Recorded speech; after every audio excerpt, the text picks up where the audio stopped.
अब हमारे यहाँ पे तीसरा क्वेश्चन है कि calculate an average marks of 5 students. 5 बच्चों के नाम इनपुट करने हैं और मुझे क्या करना है, उनके एवरेज मार्क्स इनपुट करने हैं। तो मैं क्या करता हूँ, यहाँ पे लिखूंगा कि a is equal to int input enter the marks of A का मार्क्स इनपुट करो, तो ए का मार्क्स कुछ इनपुट करेगा, ठीक है। इसके बाद मैं उससे कह देता हूँ कि बी का इनपुट करना है। ऐसे मैं इसी को कॉपी करके यहाँ पे जल्दी से कर देता हूँ कि आसानी रहे। तो मैंने क्या किया, बी के लिए भी करा enter the marks of B.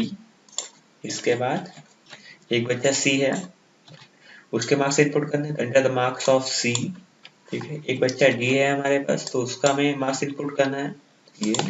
And एक बच्चा ई है मेरे पास, क्योंकि 5 बच्चों के इनपुट करने, तो 5 वेरिएबल में हमने वैल्यू स्टोर कर ली। इस तरह से क्या होगा कि मेरा यूजर जो है वो 5 वैल्यू एंटर कर देगा, 5 मार्क्स एंटर कर देगा। मुझे क्या करना है, इसका निकालना है एवरेज। अब देखो मार्क्स हैं, तो मार्क्स हो सकता है किसी के 10 आए हो, किसी को हो सकता है 12.5 आए हो। तो इसका मतलब यहाँ पे हम इंट नहीं लिख सकते, तो यहाँ पे हम क्या लिख देंगे, फ्लोट।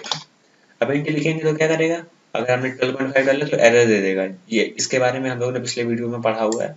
तो अभी हम यहाँ क्या लिख देते हैं, फ्लोट, ठीक है। तो मेरे पास 5 वैल्यू आ गई। अब मुझे क्या करना है, मुझे एवरेज निकालना है। तो एवरेज कैसे निकलता है, देखो जितने भी मेरे 5 मार्क्स आए हैं उन पांचों को मैं सम कर दूं, उनका ऐड कर दूं। तो ऐड करने के लिए मान लो मैंने यहाँ पे लिखा ऐड नाम का वेरिएबल बनाया, उसमें क्या रख दिया, a plus B plus C plus D plus E. तो इन पांचों की वैल्यू का ऐड होगा, वो सम होगा, वो किस में आ जाएगा, ऐड में आ जाएगा।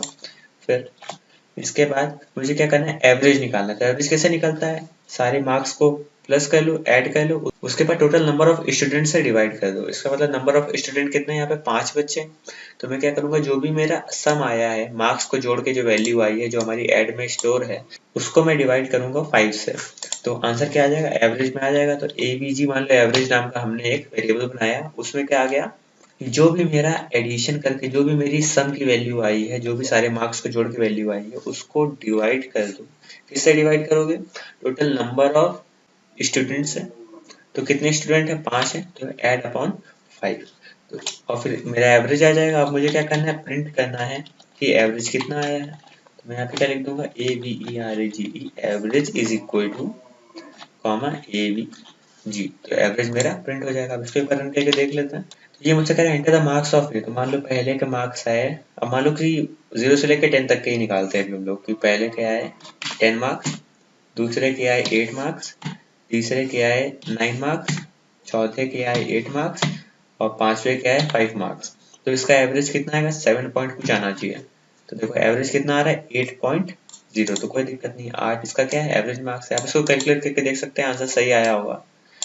तो इस तरह से हम क्या कर सकते हैं, ये क्वेश्चन सॉल्व कर सकते हैं। इसमें हमें 5 बच्चों के मार्क्स एंटर करने हैं एंड इसके बाद हमें एवरेज शो करना है।